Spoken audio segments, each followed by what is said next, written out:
بسم اللہ الرحمن الرحیم۔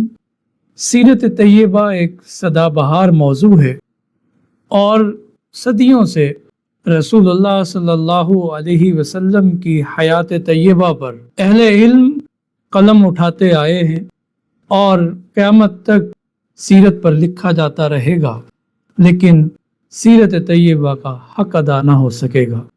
سیرت نگاری ایسا میدان جلیل و جمیل ہے جہاں مردوں کے شانہ بشانہ مستورات نے بھی اس موضوع پر بہت ساری کتابیں لکھی اور آپ صلی اللہ علیہ وسلم سے اپنی دلی عقیدت اور وابستگی کا اظہار کیا۔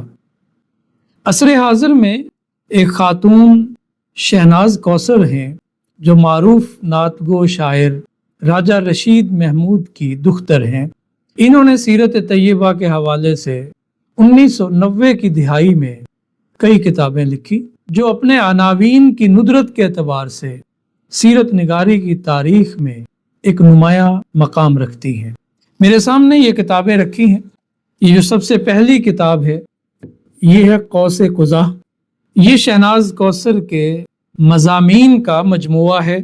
یہ کتاب اختر کتاب گھر سے 22 اگست 1990 کو اشاعت پذیر ہوئی۔ اس کتاب کو وزارت مذہبی امور حکومت پاکستان سے ایوارڈ بھی دیا گیا۔ اس کتاب میں جو سب سے اہم مضمون ہے وہ حیات طیبہ میں ربیع الاول کی اہمیت۔ یہ کوئی 60 کے قریب صفحات پر محیط مضمون یہ سیرت کا ایک زبردست قسم کا موضوع ہے کہ آپ صلی اللہ علیہ وسلم کی حیات طیبہ میں ربیع الاول کی اہمیت کیا رہی ہے۔ اسی طرح شہناز کوثر کے جو موضوعات ہیں وہ بڑے ہی بے نظیر قسم کے ہیں۔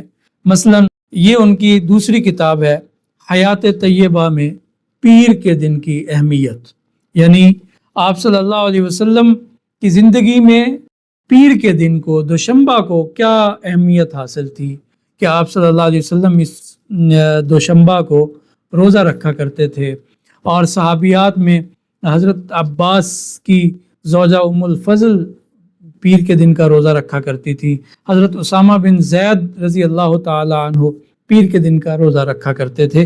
اس کے علاوہ پیر کے دن میں جو رونما ہونے والے واقعات ہیں ان واقعات کو اس میں جمع کیا گیا ہے اور ان کی تفصیلات قاری کو مہیا کی گئی ہے۔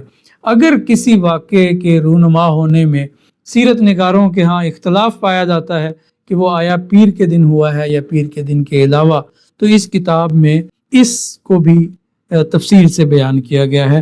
تو یہ حیات طیبہ میں پیر کے دن کی اہمیت محترمہ شہناز کوثر کی کتاب ہے جو 19 اگست 1991 کو پیر کے دن ہی اشاعت پذیر ہوئی اور پیر کے دن کثرت سے درود شریف پڑھنے والوں کے نام اس کتاب کا انتصاب کیا گیا ہے۔ اسی طرح شہناز کوثر کی ایک اور کتاب ہے حضور صلی اللہ علیہ وسلم کا بچپن۔ اس میں آپ صلی اللہ علیہ وآلہ وسلم کی حیات طیبہ کے ابتدائی 10 سال کا احاطہ کیا ہے، آپ صلی اللہ علیہ وسلم کی ولادت باسعادت سے لے کر عمر کے 10 سال تک۔ یہ جو میرے سامنے کتاب ہے یہ فرید بک ڈپو دہلی کا ایڈیشن ہے، لیکن 1992 میں یہ کتاب اختر کتاب گھر لاہور سے اشاعت پذیر ہوئی تھی اور اسی کا عکس لے کر ہندوستان سے یہ کتاب شائع ہوئی ہے۔ حضور صلی اللہ علیہ وسلم کے بچپن کے بعد شہناز کوثر نے پھر ایک کتاب لکھی جس کا نام ہے سیرت پاک۔ یہ آپ صلی اللہ علیہ وسلم کی 11 سال سے 40 سال کی عمر تک کے حالات، احوال اور واقعات کا احاطہ کرتی ہے۔ یعنی آپ صلی اللہ علیہ وسلم 11 سال سے 40 سال کی عمر یعنی نبوت عطا ہونے کے وقت تک جو آپ صلی اللہ علیہ وسلم مکہ میں رہے ہیں، کیا کیا اسفار کیے ہیں، کن کن کاموں میں شریک ہوئے ہیں، جیسے معاہدہ حلف الفضول ہے، حرب فجار ہے، تنصیب حجر اسود ہے، وغیرہ وغیرہ۔ یہ کتاب 1 اگست 1993 کو شائع ہوئی ہے۔ اسی طرح ایک اور کتاب شہناز کوثر کی حضور صلی اللہ علیہ وسلم مکہ اور مکرمہ، یہ کتاب بھی اختر کتاب گھر سے شائع ہوئی ہے اور سال اشاعت اس کا ہے 1415 ہجری۔ اس کتاب میں رسول اللہ صلی اللہ علیہ وسلم نے جو مکہ میں زندگی گزاری، یعنی ابتدائی 4 سال جو آپ صلی اللہ علیہ وسلم کی ولادت باسعادت کے بعد جو حضرت حلیمہ سعدیہ کے ساتھ ہیں ان کو اس میں شامل نہیں کیا گیا، اور ان 4 سال کو نکال کر پھر آپ صلی اللہ علیہ وسلم ہجرت مدینہ تک، یعنی جب آپ صلی اللہ علیہ وسلم کی عمر مبارک 53 سال ہو گئی تھی، تو ان 49 سال یعنی 4 سال کی عمر سے لے کر 53 سال کی عمر تک جو حضور صلی اللہ علیہ وسلم کا مکہ مکرمہ میں قیام ہے، وہاں کے حالات کو بیان کیا گیا ہے۔ پھر آپ صلی اللہ علیہ وسلم ہجرت فرماتے ہیں، تو ہجرت کے واقعات اور ہجرت کا جو سفر ہے اس کو شہناز کوثر نے ہجرت مصطفیٰ صلی اللہ علیہ وسلم کے نام سے اس کتاب میں بیان کیا ہے، اور یہ کتاب بھی اختر کتاب گھر سے شائع ہوئی ہے۔ حضرت صلی اللہ علیہ وسلم کی معاشی زندگی ایک ایسا موضوع ہے جس پر سیرت نگاروں کے ہاں اختلاف رہا ہے۔ بعض سیرت نگار رسول اللہ صلی اللہ علیہ وسلم کا اسرت والا چہرہ دکھاتے ہیں، آپ صلی اللہ علیہ وسلم کی فقر والی زندگی کو بہت زیادہ اجاگر کرتے ہیں، لیکن محترمہ شہناز کوثر کو اس سے اختلاف ہے۔ وہ حضور صلی اللہ علیہ وسلم کو صاحب ثروت سمجھتی ہیں، متمول گھرانے کا ایک فرد خیال کرتی ہیں، اور ان کے خیال میں آپ صلی اللہ علیہ وسلم ایک کھاتے پیتے گھر کے تھے، تجارت پیشہ فرد تھے۔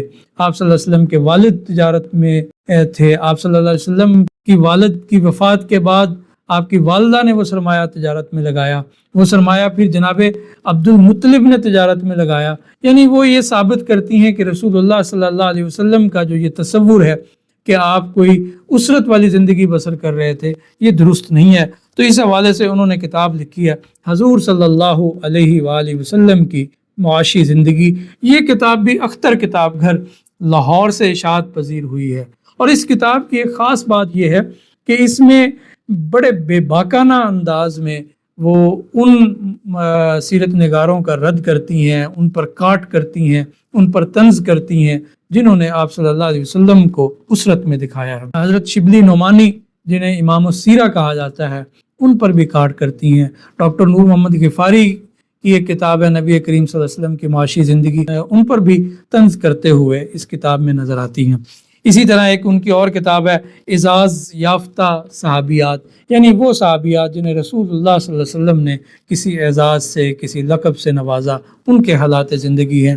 اسی طرح ایک ان کی اور کتاب ہے حضور صلی اللہ علیہ وسلم کی رشتہ دار خواتین، یعنی جو کسی نہ کسی حوالے سے آپ صلی اللہ علیہ وسلم سے کسی رشتے میں تھی۔ تو ناظرین کرام دیکھیں، یہ ایک خاتون کا یہ سارا کام ہے، اور یہ احسان نہیں ہے، اس کے علاوہ بھی ان کی کتب ہیں، لیکن یہ میرے پیش نظر چند کتب ہیں۔ ان کتب کو آپ کے سامنے رکھنے کا مقصد یہ تھا کہ آپ کو بتایا جا سکے کہ سیرت طیبہ ایسا موضوع ہے کہ جس پر جہاں مردوں نے تصانیف چھوڑی ہیں، وہاں خواتین بھی کسی سے پیچھے نہیں رہیں۔ اب یہ اتنی ساری کتابیں یہ صرف ایک خاتون کی لکھی ہوئی ہیں، وہ ہیں شہناز کوثر، اور ماشاءاللہ محترمہ حیات ہیں۔ اللہ تبارک و تعالی ان کے علم میں، عمل میں برکت عطا فرمائے۔